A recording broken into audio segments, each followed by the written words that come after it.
Hello, everyone. Today, going to be talking about civil liberties. Actually, I'm going to be talking about a very narrow topic in civil liberties, the philosophy of John Stuart Mill. Now, understand that John Stuart Mill lived quite a time after our Constitution was written, after the First Amendment was written. But at the same time, his philosophy has become very, very much the foundation for how we look at freedom of speech and expression. What did he believe? Now, to start with, John Stuart Mill was a very, very unique man. Age 3, he was reading Latin. By age 8, he take a break from Greek to read Latin. And he most certainly was a free thinker. He was possibly the most renowned social scientist between 1840 and 1860 in the world. And the ideas that he presented in his most famous work, which is On Liberty, are renowned and most certainly considered by most people to be possibly the greatest essay ever written on the topic. Some conservatives, however, have argued that it was also the most dangerous work written in the 1800s. What did John Stuart Mill say, and why did he say it, and why is it so important? The first thing is, John Stuart Mill argued that no one can know the truth for sure. Now, we kind of understand this, but John Stuart Mill doesn't stop there. He says that we're human, and to claim that we know more than what humans can know is to claim that we are gods. It doesn't make any difference what you have as your source of truth, whether it's the Bible, the Quran, or anything else. If you claim that you know for sure that it's the truth, you're not claiming that the Bible or the Quran is the truth. You're claiming that you're a God and you know the difference, one versus the other. The second thing he wanted us to be aware of is that even if you have most of the truth, those who are being silenced or potentially being silenced and not allowed to speak may have some of the truth. How can you have all of the truth if you silence people? They may be partially right, maybe even more than partially right. They need to be able to understand and present so that we can see what goes on.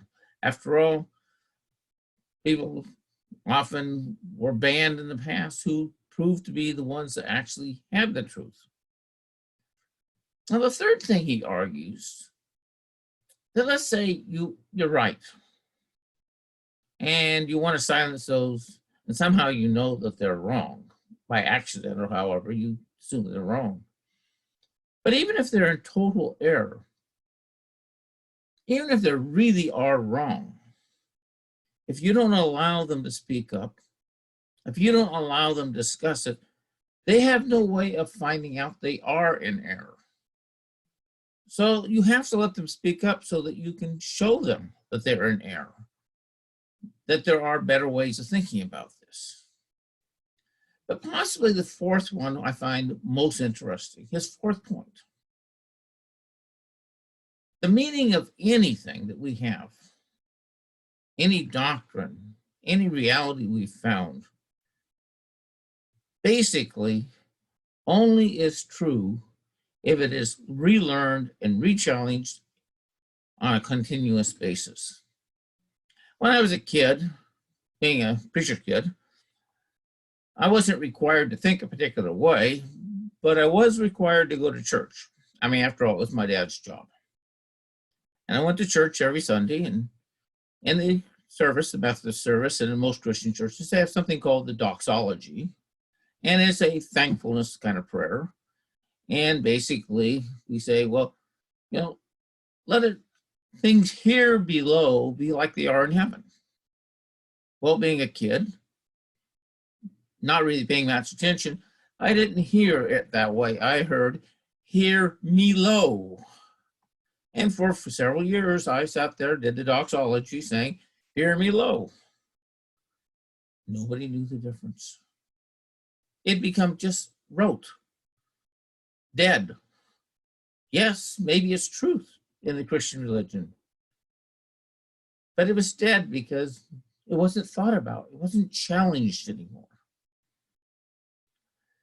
John Stuart Mill truly believed in freedom of all kinds. Libertarians love him.